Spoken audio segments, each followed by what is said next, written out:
Meitei amadi Kuki MLA Singh Delhi da wari sanagadori. Sahi amaga tha taruk helaba Manipur da thokliba Kanglup anigi irang asi waroisin ama puraknaba tha asigi taramanga da Meitei amadi Kuki MLA Singh Delhi da wari sanagadori hairi.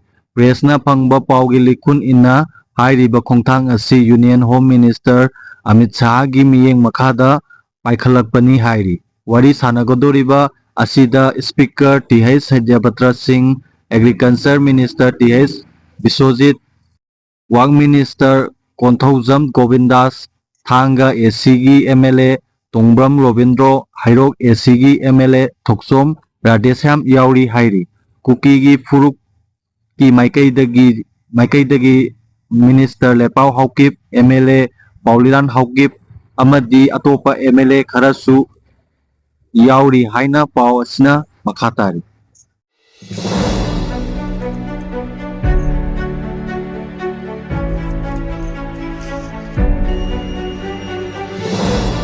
Handak kenoda koktukta khoigi drone bombing tawrakpada khoigi tawrokte haibagi kenoda hoji mayam te naraga leiriba poto hoji bomb do thadare haibado khoi sidaida khoi proof oina pijarke hoji hek koktuki hek maningi aroiba saruk sigi bethel gi silere ching mai silere hairiba khoi sigi labuk mayai sidaidana khoi to sai tawdana bomb na tarambagi ngasi khoi thengare Tengari bapoche akhoi je lauji munjilakpana maram oiraga akhoi ising phatok hodokpa kenosingna mapusing changbu matamda akhoi labuk mayai sidaida swaina tara leirame yo swaina bomjina tarambagi akhoi leibak che kala leiba sarwa se swaina paga leire osi mayai sidaida akhoi yo sidaida bomni sidaida tara leiribasi akhoi photokpadi kire aduna sida tariba bo asi akhoi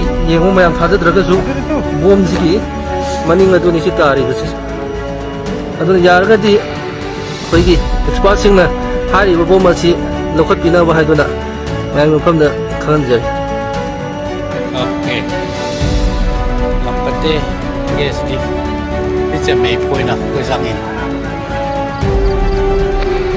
bicha kwayam pati ngai bo pe kita khati ji chatu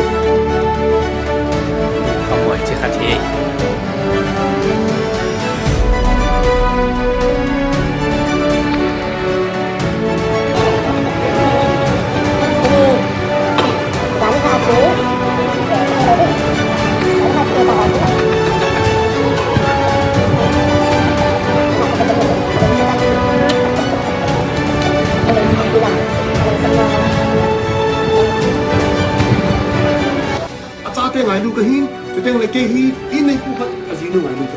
And we don't mind to kiss and to hug one another even in public. Khupama mimu dinga nga ki hak to nga ki chop to ai lowal hin ko man forming ki hon boy na kanay po because my wife is my best friend, she's always my best friend, and my daughters are always my best friends. And yes, akazi atu azinga kagabe hanlo ahili ama kapumpunga gawa achi ring tikending tuno kasa hanlo je atu askula ka chi hana utuk video at that time video to keila ahi anu keila ahi kei ama sa atu video umin kei ni kiti call to hanin akamin ikimu to lo dio hitan nangi na chi honde hitan kei gwa la ka chi pai the teachers were there. And then I was just carrying her on my lap, and then I was kissing her, and then I said, Zanil Haatu, last night, should I tell?